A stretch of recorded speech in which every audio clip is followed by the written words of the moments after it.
Welcome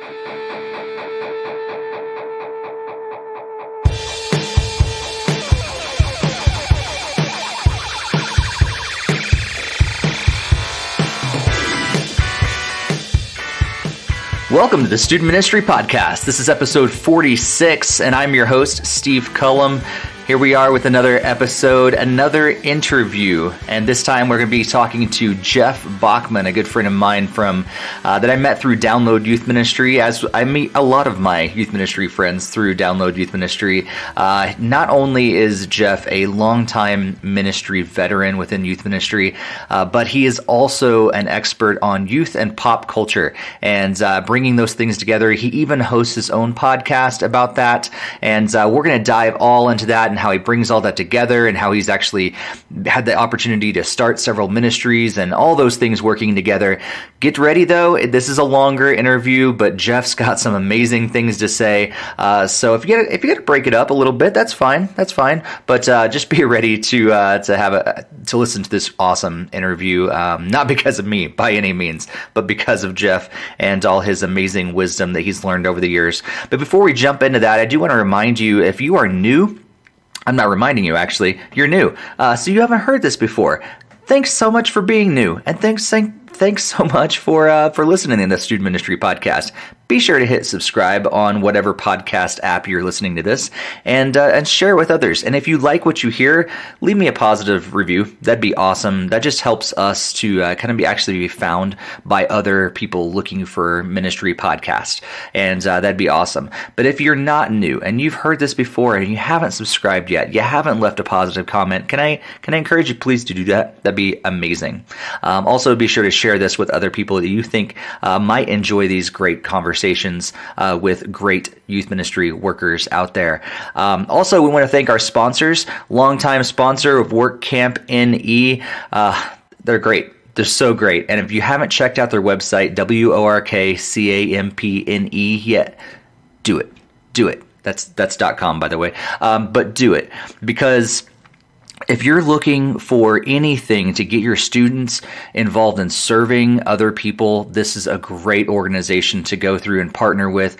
They do great week-long trips in the summer and also over spring break kind of time. But they can also do private trips for your own group and arrange something for like a day, a weekend, a whole week. Just contact them through their website. Again, WORKCAMPNE.com, and let them know that the Student Ministry Podcast sent you. We're also sponsored by G-Shade Student Curriculum, and as a sponsor, actually as a thank you for sponsoring this episode of the Student Ministry Podcast, you can actually get 5% off your order of G-Shade Student Curriculum when you visit gshades.org and use the promo code STUMINPOD. That's STUMINPOD. And basically, G-Shades, not Geo-Shades, I'm creating some other product. G-Shades is a youth ministry curriculum, and it's a teaching strategy that's focused on helping students see everyday life situations through the lens of the gospel. A lot of us as youth pastors, we do a lot of things unintentionally. You know, we talk about the gospel when we do a lot of things, but we teach the gospel, but we don't often help students really seeing everything through the lens of the gospel. And that's what this curriculum and teaching strategy is all about. So in an effort to try to create something different, G-Shades is actually doing that. It's designed to produce confident, gospel-focused students who are able to use their gospel lens to navigate the complexities of modern culture. And we're in youth ministry professionally. A lot of us are in youth ministry professionally. And when it comes to the gospel, most of us actually probably, share the gospel and we model it to our students. But G-Shade's goal is to help us teach it to our students. So again, if you want to check that out, you can see they actually have manuscripts and small group leader guides and parent guides and daily Instagram devotionals and games and graphic slides and bumper videos, all that. Just head over to gshades.org, and when you order, get 5% off by using the promo code STUMINPOD. And we thank WorkCamp NE and G-Shade Student Curriculum for sponsoring this episode of the Student Ministry Podcast. All right, with all that out of the way, let's jump into the main event, this conversation with Jeff Bachman.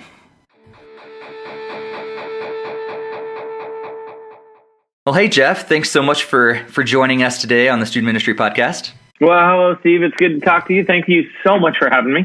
Appreciate it. Yeah, not a problem at all. It's always great to chat, and it's cool to get a little longer of a chat, because I know at DYM events and other things like that, it's more of a quick hello, and we're moving around and got a lot of stuff to go do and everything. So it's great to actually sit down and have a more lengthy conversation with you.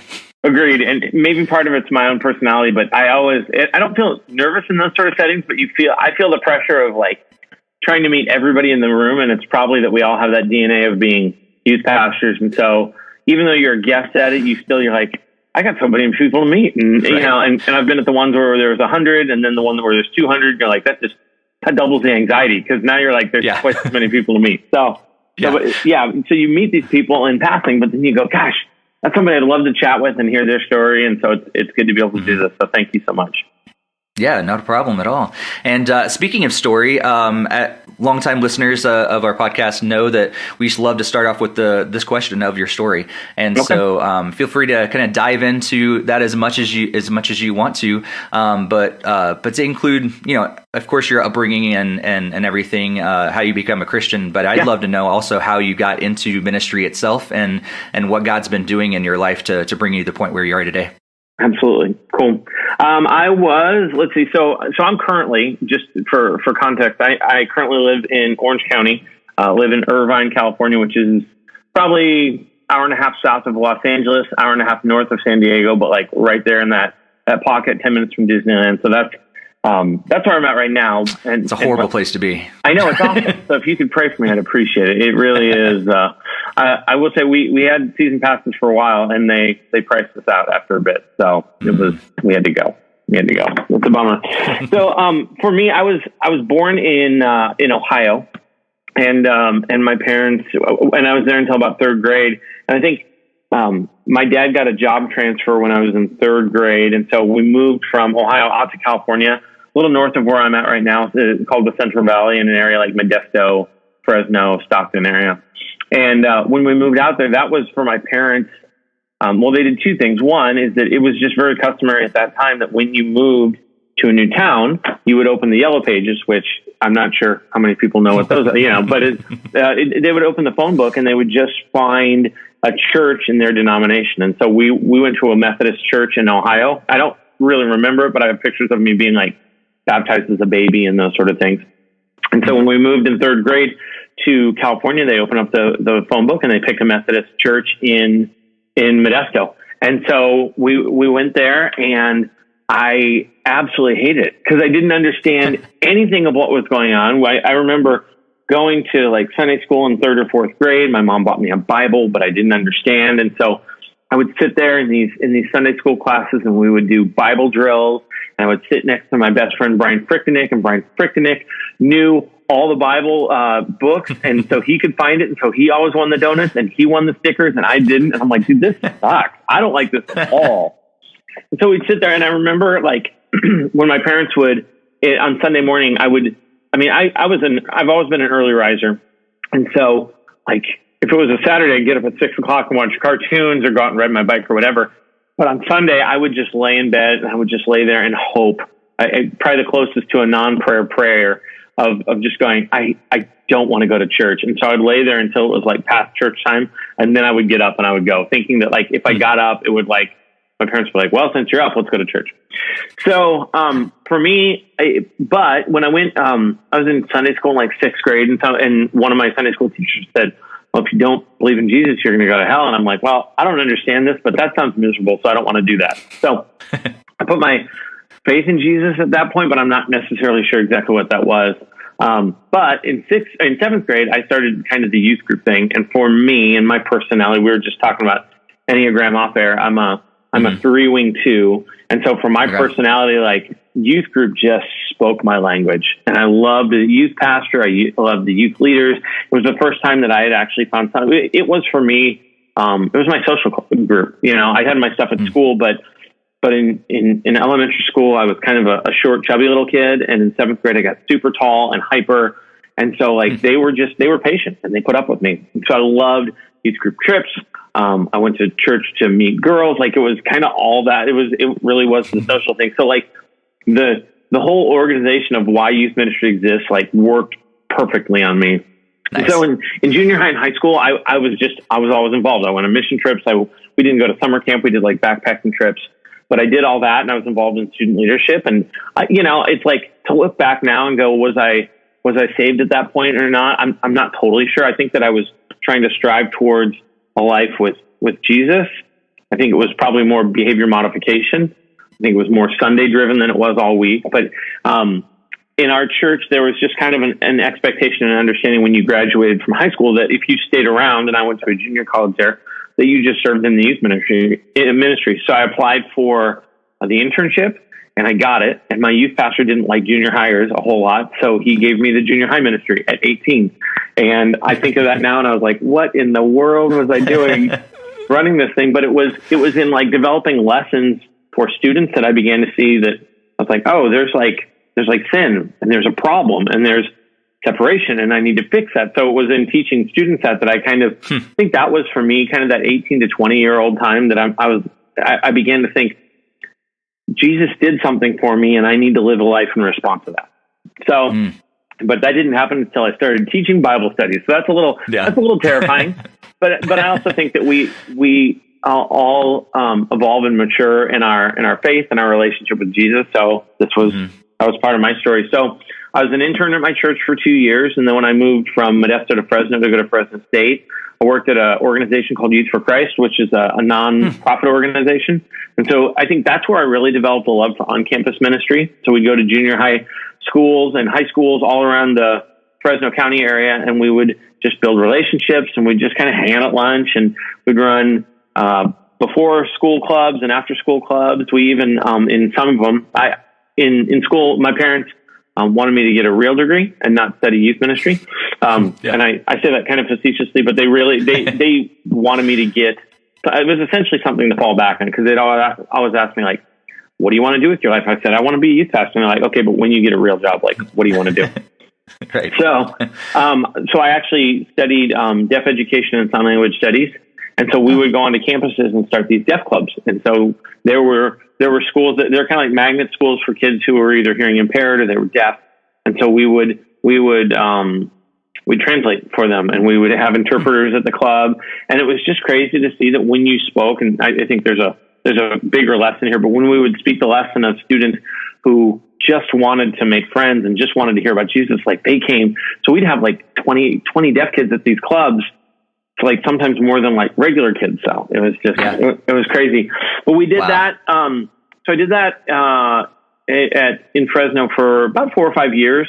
And during that time, my wife was who was my girlfriend at the time. My wife was going to school, and so we were dating. She was working at Youth for Christ. She was running on-campus clubs at other places. So we like kind of help each other out. She and I broke up for a year. That's a whole different story for a different day. But I think for her and I is that when we went away to school, we didn't know anybody but each other. And so our focus got very directed towards one another. And then I actually went and studied over in Washington, D.C. for about a semester. And in that time, that revealed a lot of the breaks in our relationship. And so we broke up. She got mentored. I got my head screwed on straight. I came back, kept working for Youth for Christ. And then we eventually, so about the point that we got married, which would be, gosh, at this point, excuse me, we've been married for almost 18 years. It was like 2001. She was finishing her degree, and Youth for Christ at that point, our chapter was in a lot of financial peril. There was a bit of a recession. I was 3 paychecks back. I had also at that time really felt like God was telling me, and I think it was part of who I was, but I love the church. I love youth ministry, and I love the partnership that Youth for Christ had and other nonprofits have in working alongside the church as a parachurch organization. But for me, I just felt like I was equipped to work in a church, and I just love the bride of Christ. So I think I sat there for that last kind of year while I was getting married, while finances were starting to dwindle, and just saying, I even told my executive director, I just really wanted to work in a church. He said, well, we'll help you get there. And so right about the time we got married, like 6 months afterwards, I got a call from a church, and they were looking for a youth pastor up in Davis, which is from Modesto. From Fresno. That's about 2.5, 3 hours north. And so went, and I was a youth pastor at a little Baptist church up in Davis, First Baptist Church of Davis. And I was there for almost 4 years. And it was like, every time we have friends and go back there, but it's still such a sweet time of just thinking back. It was, my wife and I were just married. She was my best life group leader. Like, it was just that. Yeah. Gosh, excuse me. Sorry to put that in your microphone, but it's okay. But it was like we had kids over in our house. We lived like right by the one high school. So it was like, it just felt like this like nostalgic, simple time. I think right there at the end of that season, we were actually starting to talk about having kids and experienced probably about almost 2 years of infertility in the process. At that point, I got a call from there was a college group in Fresno that my wife and I had kind of met and been mentored in. That at the time, college pastor is the one who officiated our wedding and invested in us. They were launching as their own church, and they were kind of at the front end of that whole. They weren't a postmodern church in theology, but it was kind of that whole like evening service. A church is birthed out of a church. It was kind of back when it was popular to have night services and acoustic guitar and candles and velvet and all that sort of stuff. So, of course. And they had been a church for now 2-3 years, but called me to come back and help start the youth ministry there. We had always wanted to go back to Fresno, and it was that point where we just felt like it was time. So I was at the Baptist church for about 4 years, and I moved back to Fresno, and it was amazing. Like literally a month after we moved, my wife got pregnant, and we were able to start having kids. And I don't think it was Fresno, but Fresno would probably claim that it was. It made her more fertile.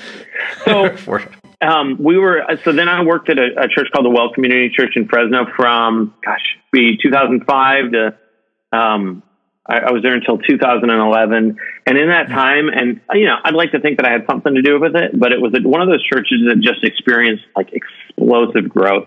They went from about 750 people to over 4,000. And so in that time, I started the youth ministry, and we had like the youth ministry. Oh gosh, I love that youth ministry, but it was like when I started, there was like 4 kids at it. And they were, at the time, they were homeschooled, which homeschool kids are great. But when you tell them to invite their friends to an outreach, they don't invite their friends from another youth ministry. And so these other kids would come and they'd eat our pizza and then they'd leave. And you're like, what happened? So it was like, and so I sat there and I just tried to build this youth ministry in any way I knew how. And it wasn't, we actually ended up moving campuses and put ourselves in our new campus in between 4 high schools. And so in doing that, we like immediately started drawing from all these different students. Nice. So had the privilege of watching that church grow and the youth ministry grow from 4 kids to over 300 junior high and high school students, and hiring staff and experiencing all that. And I think right around, so I was there for 6 years, and that was easily one of the times that I just learned so much as far as about who I was, and learned about what it takes to grow a ministry and how, like the cost of it and good ways to do it. And I mean, I failed probably more than I succeeded as far as just trying events. And like it revealed in me a lot of like how important it was for me for it to be bigger. And yet every time I'd talk to the students, they would always talk about when it was 20 kids and we'd go rent a cabin. And like they miss that. And I'm like, but look at what I've given you. I've given you this. We have vans. We have a youth room now. We have all this stuff. And they're like, I miss sitting in a cabin. And you're like, okay, interesting. So, and then right in 2011, I had just gotten to a place where I was starting to feel like uneasy, not about the church. The church was fantastic, but just God was just closing some doors for us. It was also, I had at that point finished my seminary degree. So I was getting my master's. And part of my master's thesis was I got to create my own master's thesis, which was I went and I interviewed like veterans in youth ministry, essentially my heroes. And so, and I proposed this thing where I said I would love to go down to Southern California, which I had always had a little bit of a fascination for, anyways. And I wanted to interview the people who mattered to me. So I put a proposal together, and I interviewed Tick Long, who was the president of Youth Specialties. He was an executive pastor at a church down there. I interviewed one of my heroes and mentors, a guy named Ed Noble, who's a senior pastor at a church down in San Diego. I interviewed Josh Griffin, Doug Fields, Marco Stryker, but all the giants and a lot of the people who come through youth specialties and National Youth Worker Convention, and just people that that they didn't know, but they had mentioned me through their books and their teachings. And so, and my big question was just like, what is it going to take for me to do this at that point, I'd been doing youth ministry for, 15 years. And I was like, what's it going to take for me to do another 15 years? And so just tried to take their wisdom. A lot of it had to do with caring for myself and caring for my spouse and my family. A lot of it was also just kind of chase the dream. I don't feel like I've necessarily ever heard God audibly talk to me, but it was when I was driving, I think I was driving from San Diego to Los Angeles, to Orange County. And as I'm at that stretch where it's right by the beach, I'm just driving along the ocean, just going God, I wish I could live here. And it was, and I don't know if it was me or him, but it was then why don't you, and if that's what you want, God doesn't just live in Fresno. And so so then that started a short process, probably 4 to 6 months of just praying. And I had a friend contact me about a church that was looking for a high school pastor, a church called Rock Harbor in the Orange County area. And Rock Harbor was another one of those churches that had been birthed out of a church. And so I had some experience in starting a youth ministry or kind of doing a youth ministry in a younger church like that. And so I think that's what was appealing about me, and hopefully God was in it. And so in 2011, we moved my family, which at that point, when we still do, but we had all 3 of our kids at that point. Got a son he's now 13, a daughter who's 11, and a daughter who's 9. At that point, they were 1, 3, and 5. So we packed everything up and moved down to Orange County. We went from a house that we owned in Fresno to renting a 1,200 square foot townhouse, because that's Orange County, about all you can afford. Yeah. And started at a church called Rock Harbor, which they've gone through a lot of evolutions. The things I didn't know at that point is that they had been through, I was the 5th high school youth pastor in 5 years. Okay. So that presented some interesting opportunities, we'll call them. And that's a good perspective. Yeah, sure. And they're a great church, and they were another one of those churches where at the Well in Fresno and Rock Harbor were both churches that, and I didn't realize until after I left, but it was youth ministry, I believe, was created, and I've gone and seen from when Marco's done breakouts, and as you hear the history of youth ministry, in its most basic form, youth ministry was created because the church was failing at their job. And and this is a super sweeping and mean statement that I'm going to say, but youth ministry tends to, or seems to, thrive in its most traditional form. And I think now we're at a place where youth ministry is changing, but up until maybe 5-8 years ago, youth ministry seemed to thrive when the church was failing at their job of capturing the head and the heart of students.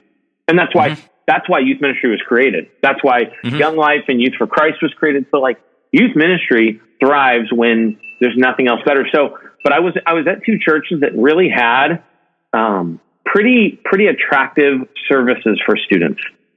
And so at the Well and then at Rock Harbor, you had to get a little bit more creative because the communicating was as good, if not better, than what they were getting.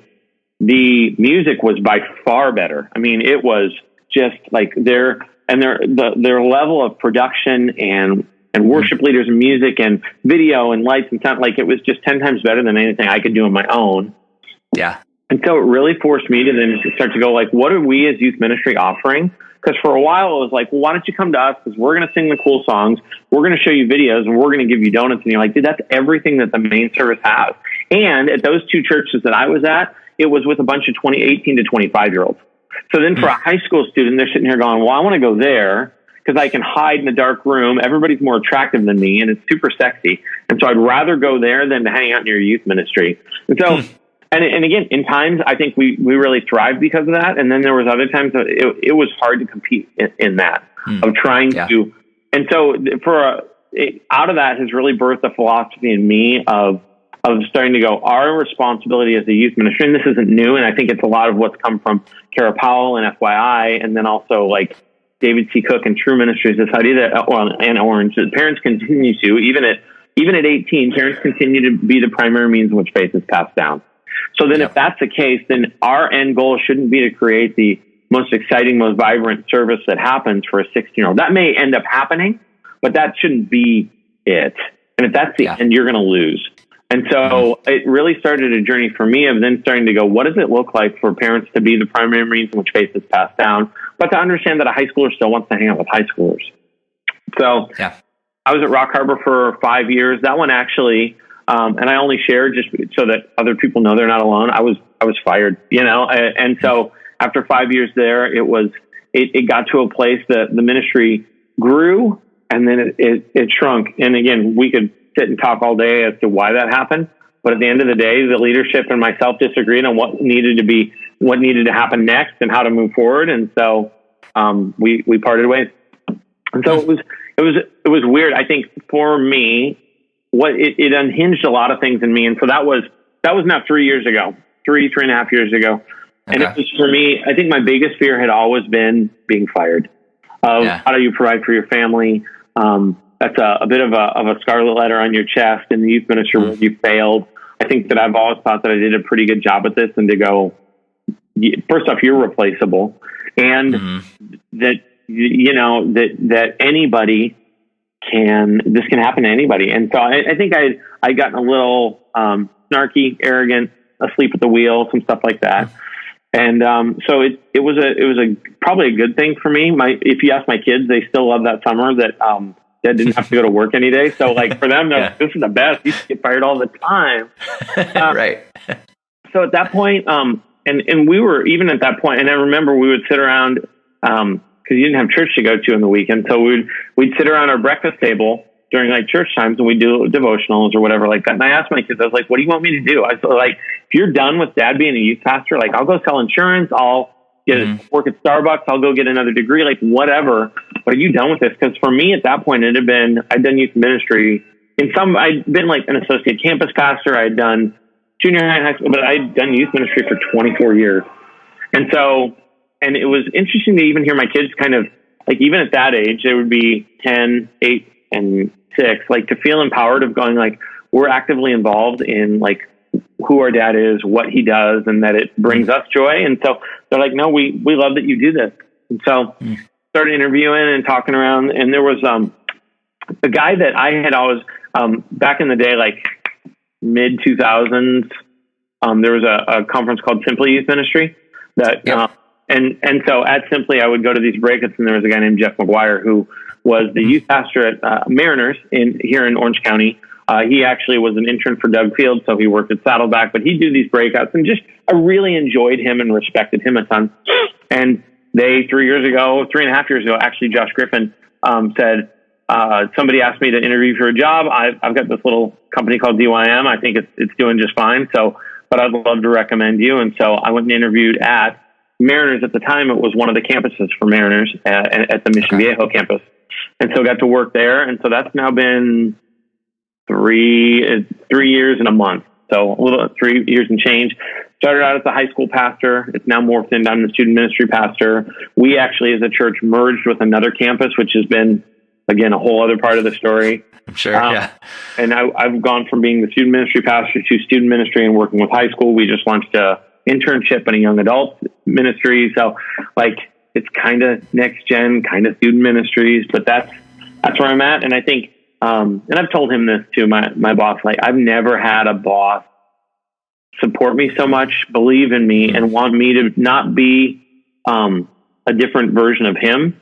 So like any chance that I get a chance to communicate, and he's like, no, you need to find your voice. And so I get to teach here probably once a month in the main service, which I think as much as I love to do that, and I think it's part of my gifting, it's more of, I think that the student ministry needs to have a voice in the main stage, especially if for us, we don't have a high school service on the weekends because they sit in main service.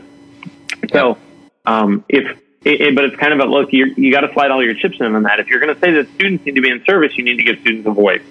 So and he's one of the first people who's ever said students need to be here, and I'm willing to put my money where my mouth is. And so, and that's why I love my church. So Mariners, South County, which we located in San Juan Capistrano.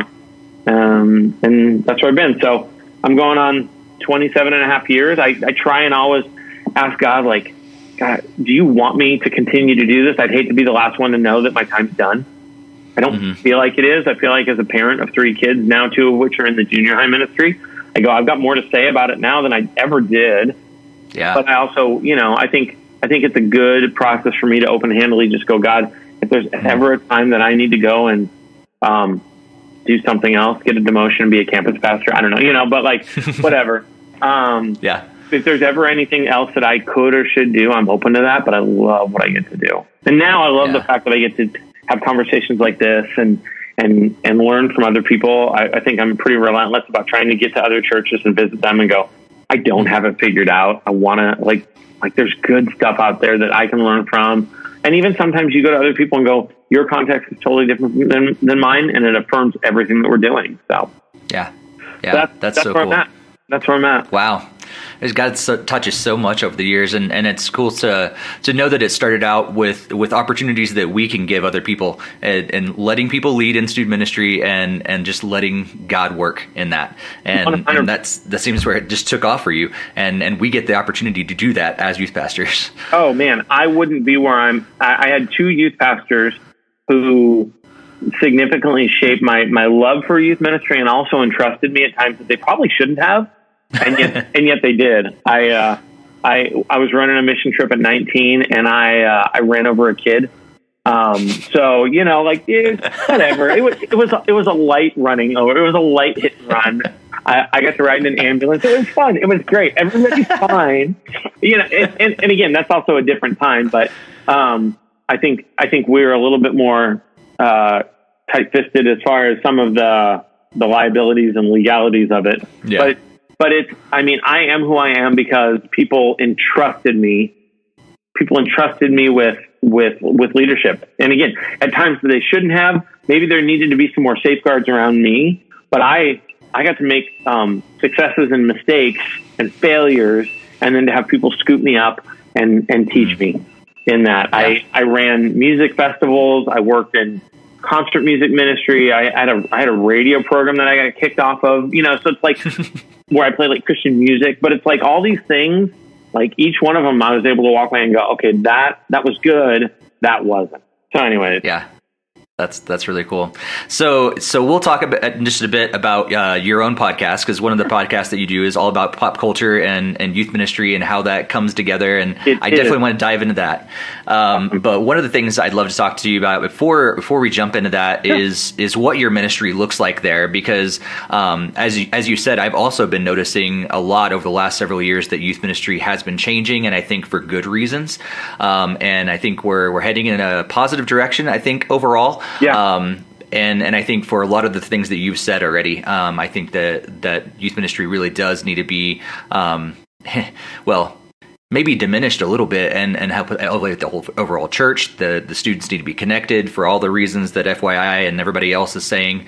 Yeah. So what does your ministry actually look like, your program structure, things like that, Sure. There in your current context, that maybe take some of that stuff into play and how that all works together? Yeah, so we've got like what I oversee and what we're in the process of either living in and developing. I've got a junior high ministry, which, by the way, this is probably an awful plug, but I am in the process of hiring a junior high pastor. So email me in the show notes.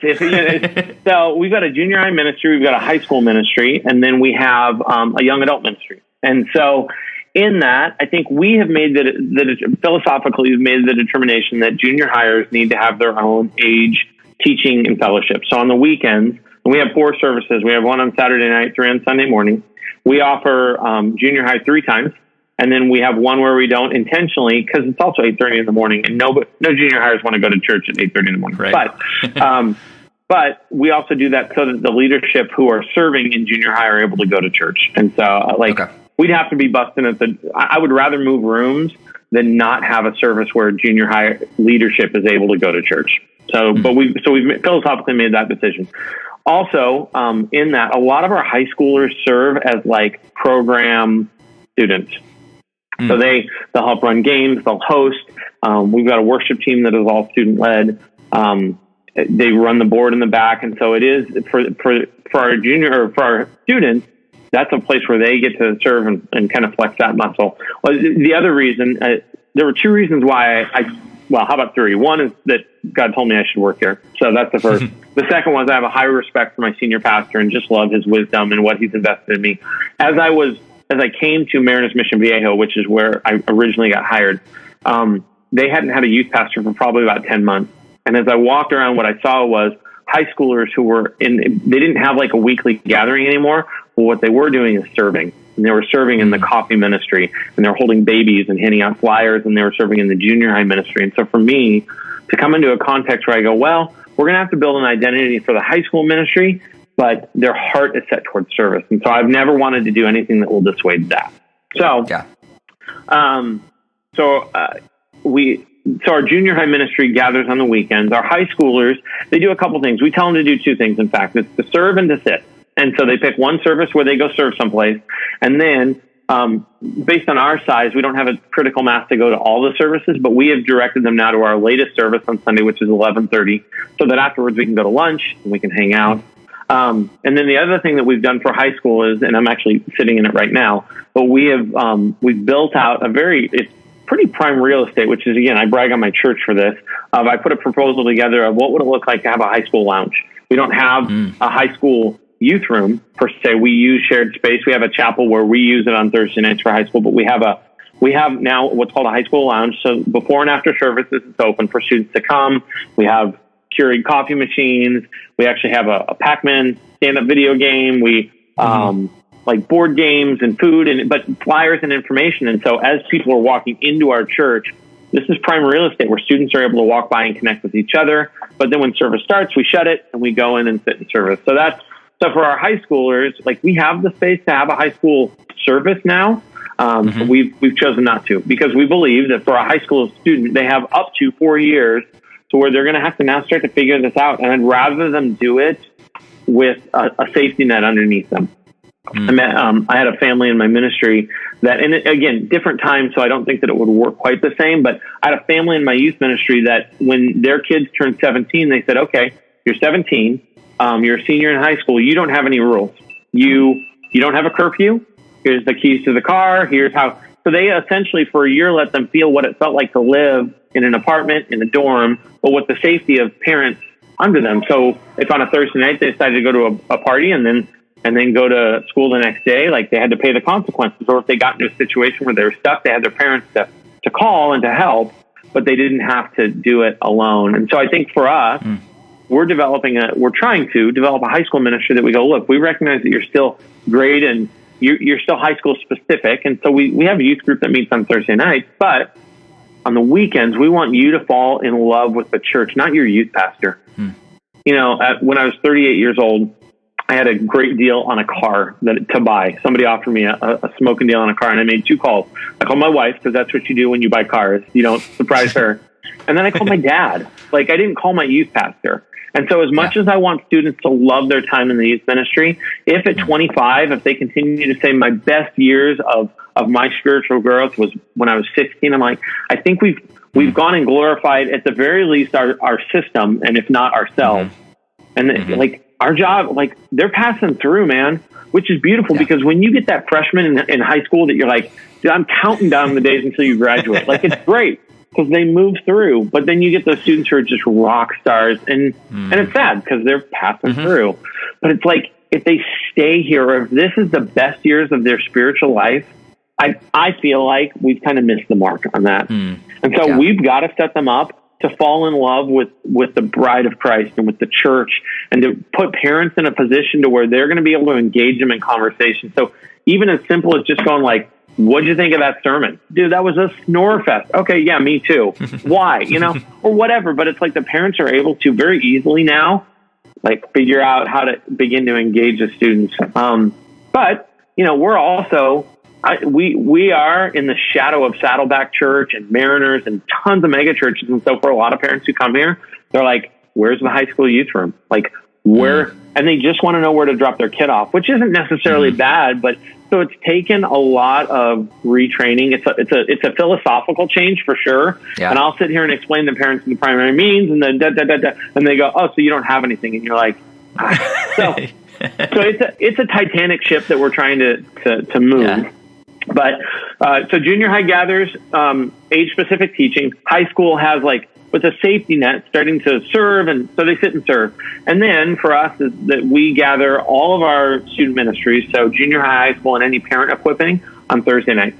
And for junior high, they do only life groups, which are our life groups are broken down by grade and gender. So 6th grade boys, ninth grade, or not ninth, but 8th grade girls or whatever. And then high school, we do a 2-hour program where the first hour is a service, so a high school specific service. And then the second hour is grade and gender life groups. So 9th grade, 10th grade, whatever. And I think that the question that we're now starting to answer, because again, youth ministry, what I learned from Marco and from our history, youth ministry solved the problem. Youth ministry solved the problem that the church wasn't answering. And so I think that, to your statement, I think that student ministry needs to ask the question of what problem are we going to continue to solve? Because I don't think that we're solving a problem right now. And that's myself included. I think that youth ministry needs to continue to ask that question of what problem are we solving? Because right now we are just replicating what's going on in main service. So we're now asking the question on Thursday nights, what problem can we solve in our main service? Life groups, that answers itself. It's accountability. They sit in circles. It's biblical community. It's Acts 2. So life groups is solving that problem. But our large service, our high school service is just a high school version of what's going on Sunday. So we're starting to ask that question of what problem are we going to use for that hour? What problem are we going to solve in a student's lives? And the closest I've come to an answer, and we are not in it yet. But the closest I've come to is entrusting students. Like, even if the service does look the same as what's going on a Sunday, is that I need to be relentlessly handing off things. So students need to be preaching, or at the very least sharing their testimony. Now, again, these are all done with that safety net. So I'm not just here, we'll see you on Thursday and you're going to teach a book of Leviticus. But students need to be doing greeting and welcoming. They need to be the ones programming and dreaming. That's, to me, the thing that hour of ministry needs to solve is beginning to entrust the next generation to go, you have a role. You don't have a junior Holy Spirit at 16. You have the real, active, alive God who is in you and shaping you and doing things in you now because they're bored. They're bored. They don't want somebody else to entertain them. We live in the shadow of Saddleback and Disneyland.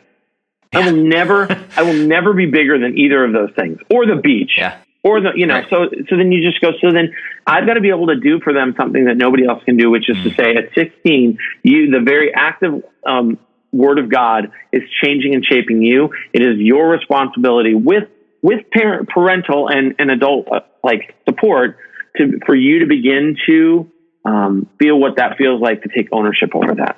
And ultimately, that's what was done for me at 18. Maybe not always done perfectly, but that's what was done for me. And so I have to do that for them. That's awesome. Yeah. Wow.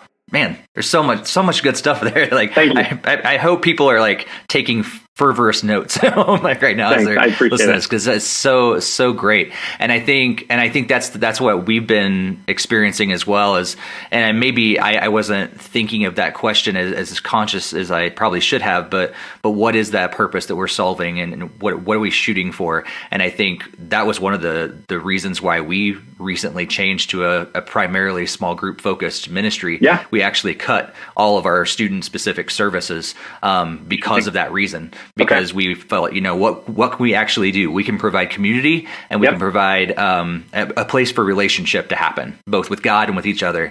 And we were I just felt tired of competing with the main service. And it's they're doing an excellent job, and I want our students to be in there. I want them to be going to church. I want them to be leading in there. And so we actually cut that out, and I've told parents we consider the main worship service as a part of student programming now. Absolutely. Have to just wrap their heads around that. We'll do a once a month outreach thing that is focused on students, and we'll do small groups.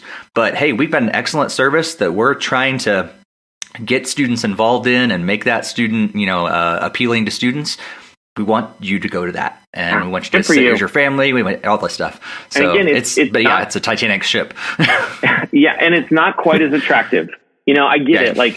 I've even talked with our leadership. We've all agreed if we were to do a high school service on Sunday mornings in conjunction, parallel with service, I think we would have more students here. And yet I just go, I'm not there yet, that there's a better way. I'd rather have less kids that will have a longer, that will graduate from high school and hold on to their faith than to just have the perceived view of more students in a room, which is so it is so alluring. And I sit here and I go, what are you doing, dude? You could have your own stage. Like, we have a great budget here and we have phenomenal facilities. So just do it. But I just go, it's not what I've been called to. It's not my conviction. And I think that we have to solve a bigger problem for these students. Yeah, totally. Well, one of the things that you do, like I said, is you host a podcast specifically about pop culture and everything. Yeah. So talk a little bit about that, but I'd love to hear, how do you bring pop culture and those references and things like that into your ministry, and how do those kind of coincide? Yeah, thank you. So now, to be fair, I have two podcasts, one of which I don't normally that is true. talk about. One of them is a bachelor themed podcast, but we'll set that one to the side. That one was birthed. Me and a friend were watching The Bachelor with our wives, and we said, we need to set up some mics and just talk about this. And that was 3 years ago, and now we keep doing it. So that one's ridiculous. But it's probably been about a year and a half now. From the point, I mean, I think I've always been fascinated with pop culture. I think it was something that was birthed in me even before necessarily even before I was a Christian, a follower of Christ. I remember the tapes and records and CDs that I bought. I remember the concerts I went to. I had concert stubs stapled onto my wall when I was a kid. It went out into nerd and geek culture of video games and comic books. And, I wanted to be Spider-Man when I was 4. So it's that's always so I think pop culture has always been ingrained in me. It's one of those things that, at least for me, has just been an easy language to speak. And it has been, I am abysmal at sports. I am, highly competitive and super unathletic, which is a bad combination because I end up being disappointed all the time. So I think some of it was that this was a language I could speak, and it was also something that was easy to connect with students. Because I'm not going to be able to sit here and talk about football and whatever goalie unit they made, but I can talk about, especially now, as we head into a world of Marvel and Disney movies, and that Comic-Con. My son's actually going to Los Angeles Comic-Con this weekend, and I don't think there's a single the big stars. There's not a single comic book. It's all stars from The Office and YouTube stars, and so it's just interesting to see how this whole thing is morphed. I grew up, probably one of the biggest shapers of my faith when I was in my 20s was Christian music, which at the time, and it's amazing to think that I used to go to Newsboys concerts and they were this little underground band who's now, they're really, you're still around doing this stuff. Good for you. But, anything from 5 Minute Walk and Tooth and Nail Records, and those bands and those record labels, that was significant for me, of finding something that was in pop culture, so music, movies, TV, media, that would help me shape my faith. And so again, it's just been something that I have a natural propensity towards. So before I had a pop culture, I was reading Entertainment Weekly, and I just find that stuff out. I listen to Hollywood news. I go to movies. I focus. So all that. And so I pitched it to the DYM Podcasting Network about a year and a half ago. And in trying to figure out the name of what we're going to call this, it's I think we look at culture and always ask the question, what is it, or what it is? And then I spend my time essentially saying, these are the things in culture of what it is. And then this is what it means for us, And so sometimes it's nothing. It's fall TV preview. What does that mean? I don't know. It means that you've got new shows to watch, but that some are actually have a very either compelling or very damaging message. And so you should at least know. I also think that there's things, I've made the choice in my own life. I don't like horror films. They mess with my brain. And so anybody that can, but I also know that they're very compelling to students. We out here have things like Not Scary Farm, which is one of our theme parks, and they do the Halloween Horror Nights, where Universal Studios does one of those, Magic Mountain. So I don't like going to those. I don't need to see creepy clowns, but I'm fascinated by it. And I want to be able to engage students and go, why do you like that? Why do you like to be scared? What is it? So again, I'm not even and here's the freeing thing in doing this pop culture podcast is I'm not telling you that you should watch these things. We had a long conversation about Deadpool when it first came out. I'm not saying you should watch that. It's aggressively graphic. The language is horrible, but I'm telling you what it means. And I'm also saying like, look, you don't have to watch it, but your students are. So you at least need to be able to go there and speak that sort of language or engage in it in an appropriate way. What do all the new apps mean? You know, you don't need to, I still don't understand Snapchat, but I can talk to somebody about it. In fact, I hate Snapchat. I think it's the stupidest. And now TikTok, which is Snapchat and Vine just had a baby. And so so some of these things, it's not, it's a very freeing way to go. Like, this is what these things are. And this is, so it's called, again, creatively called what it is, what it means. And it's just this idea of saying, this is what's happening in culture, and we'll tell you what that means. Now, full disclosure, there's been a fair amount of staffing changes in my life at my church. We merged as a church a year ago, and since then, I've been restaffing. So as of like June 1st, I'd taken a break from this podcast. I'm in the process of finding a new host. My wife and I have hosted it up to this point. I did not fire her. She's asked to be replaced. She's actually on our Bachelor podcast as well. And so it's kind of look, I'm going to talk about just one thing. And so I'm in the process of trying to figure out like a new co-host and kind of what that looks like. Also like living in a rhythm. So that's one of my goals after we're just getting through fall launch right now. And so we're going to be relaunching that here in the next week or two with a new host and the show prep for that one. Again, it's also because it's pop culture and it's moving so fast. I will spend a week collecting all this information on pop culture, and then a week later it's all gone. And you're like, nobody cares about this. Right. Who remembers Yanny and Laurel and the blue and black dress and the white and gold dress? You're like, and so you go and do all this stuff, and then people are like, I don't care about that anymore. And so I remember I spent 2 weeks trying to figure out preachers and sneakers, and then it was like gone. So it's me trying to figure out how to accumulate the information fast, put it onto something, and then get it out without, it is. And I mean, maybe you are making money hand over fist on your podcast. This is still a passion. It's a passion project for me. So it needs to be during my free time, which I haven't had a whole lot of. So that is, but I would love for you guys to subscribe, as it is going to be coming back here in the next couple weeks and really ramping up as we head into National Youth Workers Convention. We're going to be doing a live broadcast there on site, which is going to be fun in Tampa, Florida. And so you can find it at What It Is, What It Means on Instagram. And then search for it the easiest way is actually the DYM Network, which there are a ton of fantastic youth ministry podcasts there. And so if you find that, you can find all the different podcasts that really hit a bunch of different niches of what you're looking for, including pop culture.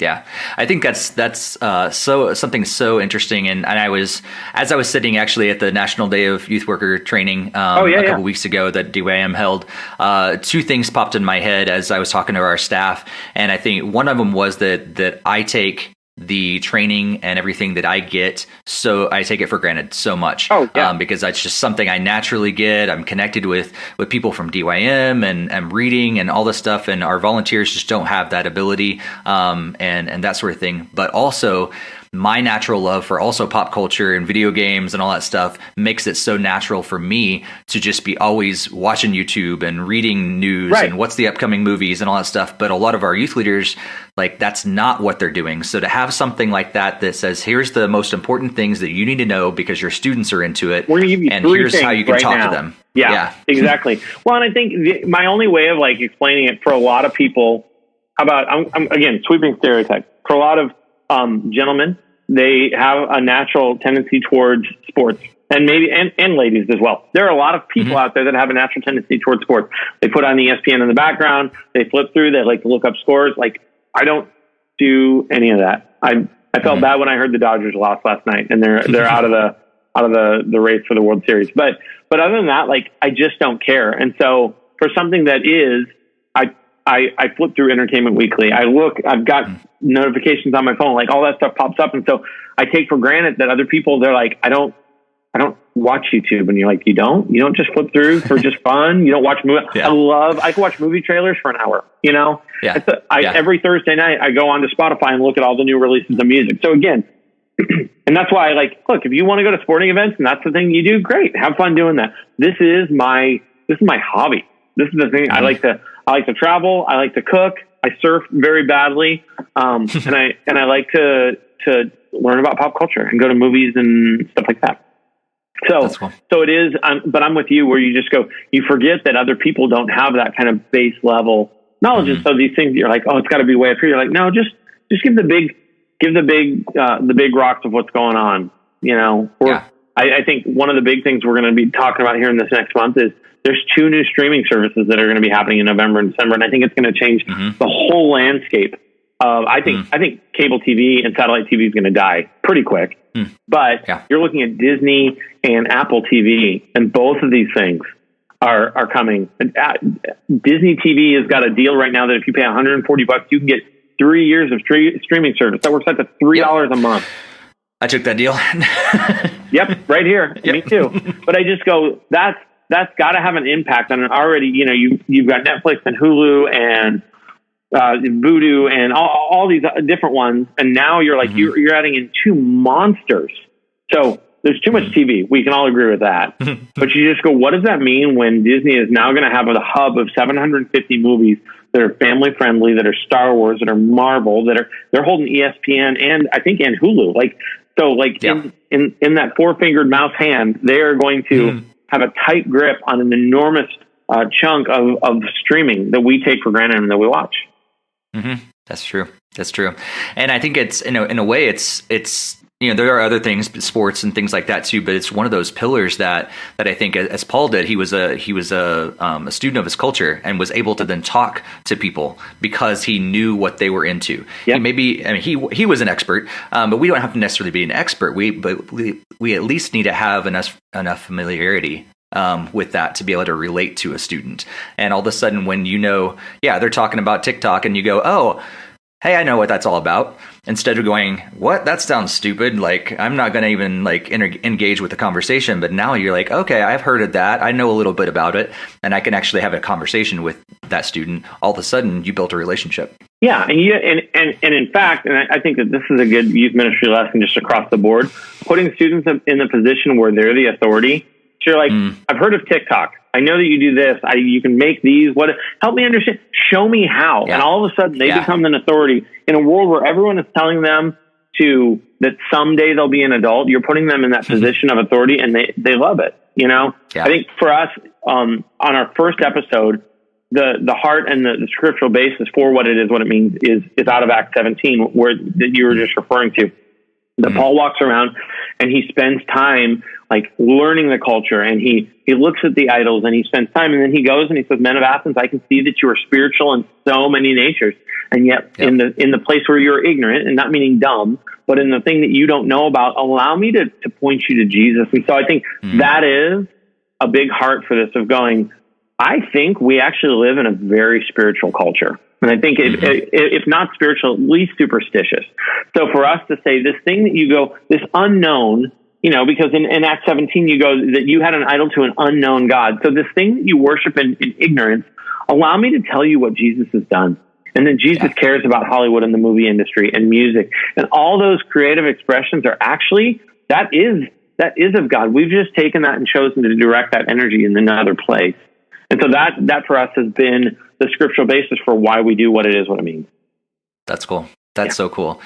Man, Jeff, you shared so many tips and great things already. I'd love to close out today just by asking you, are there any other tips that you've picked up along the years, that have just kind of stand out to you that you'd like to share with other youth workers? And a lot of times I like to ask this question about maybe think of yourself several years before. And man, if I could tell younger Jeff this as a young youth worker, go this direction, do this instead, things that you've learned over the years. Yeah, I think a lot of it comes in the place of recognizing that if I don't care for myself, I will have nothing to offer. It's a recipe for burnout. And so I wish that 5-10 years ago, especially as I stepped into becoming a husband 18 years ago, 13 years ago, I became a dad. What I didn't know at the time is that I was becoming a dad of a special needs kid who has autism. And now a dad of girls, which, that has its own prayer list. But I think I wish that I had come to a place of recognizing that I'm not articulating my words, real well, says the guy who has a podcast. I wish I would have recognized that as much as people are grateful for what I do and the investment that I make into their students' lives and their families' lives, I am no good to anybody if I break my back and I burn myself out. And so I think I wish I had been self-aware to step out and look at the things that give me life, spending time with my wife, traveling, cooking, getting out in the ocean, like those sort of things. And that actually, like taking those and then spiritual disciplines of prayer and time in God's word and fasting and those sort of things, and saying, these are the big rocks, that these need to be the things in my bucket that I put in first. And I think for me, it's a because, and I think that we all have this. So I'll say this of you or anybody else. I think we all have some level of natural ability in the area of youth ministry. It's why we're in it. And so I think that we use that gifting, that charm, that ability to teach, and that we live off of that rather than saying, if I am not a whole person myself, if I haven't cared for me, if my relationship with God isn't first, and that felt selfish to me. And yet what I've come to learn is that nobody's going to thank me for breaking my back for Jesus if I am burned out and moral failure and like nuclear bomb my wife or my family. Like, and none of that's worth it, you know? And it feels a little contrite, and it feels like that's what you read on a pillow when you stitch it, that you're like, you know, your first ministry is in the home. And it is, but I wish that I had been more self-aware of just recognizing the things that give me life. And I think that for so many years, youth ministry was the thing that gave me life because it involved activity and people and youth culture. And so it was I think for so long, it was so like just merged together. And I'm like, no, a good day off is hanging out with students. And you're like, and that's not bad, but it didn't set me up for being a husband and didn't set me up for being a parent. And I think I've even watched myself in 27 years of youth ministry become a little bit more introverted and being okay with silence. And I think that's just, that's age and hopefully some level of wisdom. I don't know. Yeah. But so I would say some level of self-care, being okay, saying that you're not okay, finding counseling and therapy, finding those things that are going to bring you life, because the best version of Jeff as a youth pastor is what is going to have an impact on your church and your family and those. And I think for the sake of the gospel, I would like whittle myself down to nothing. And then I would sit there and I'd have to pick up the pieces, or my wife would, or my family would.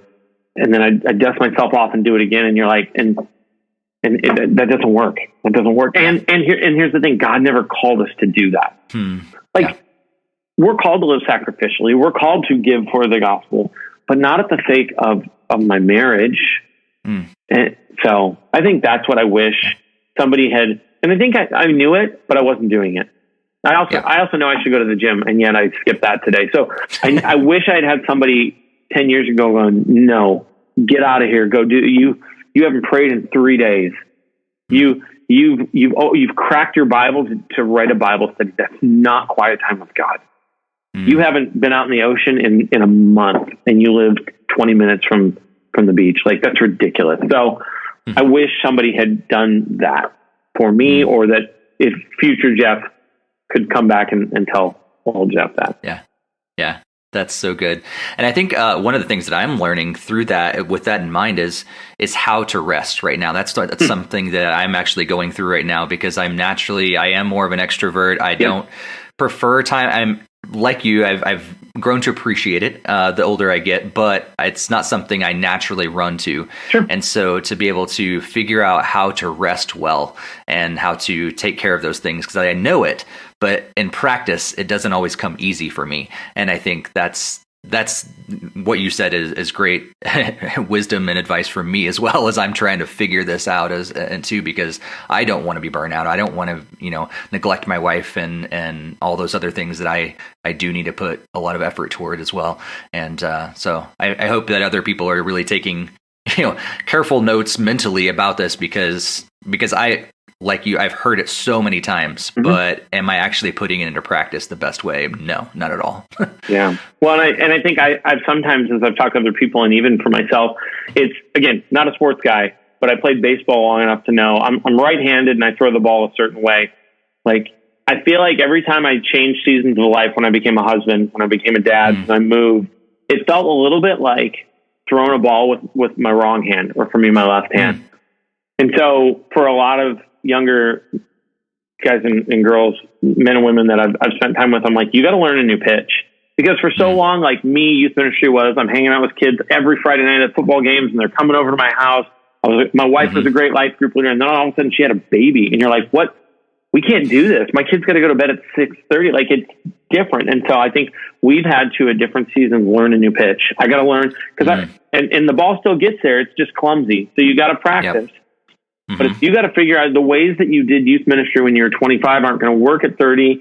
Even just like the human body, but also just you're in a different season of life. And I think that so many people go, I think God's called me away from youth ministry. And I go, I think you're just tired. And both are true. Some people are called away from youth ministry, but I adamantly believe that we need to have 35, 40, 45, 50-year-olds in youth ministry, because there's a level of wisdom and experience that we are missing, because they think that now needs to go and to become a senior pastor or a campus pastor, which it may, but that's not it. You know, what if we have 30-year veterans in youth ministry who are investing that wisdom and making sure that next 25-year-old doesn't flame out or morally crumble because they've gone and said, that's just what it takes to get there, you know? And it's just, it's not the way that it should be.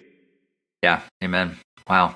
So Jeff, I'm sure that people are going to want to contact you. I'm sure they're going to want to listen to more of your podcast and everything else out there. So what's the best ways for people to get in touch with you online? Best ways, probably Instagram or email. So Instagram would be J Bachman, JBACHMAN, and send me a DM. Let's be friends.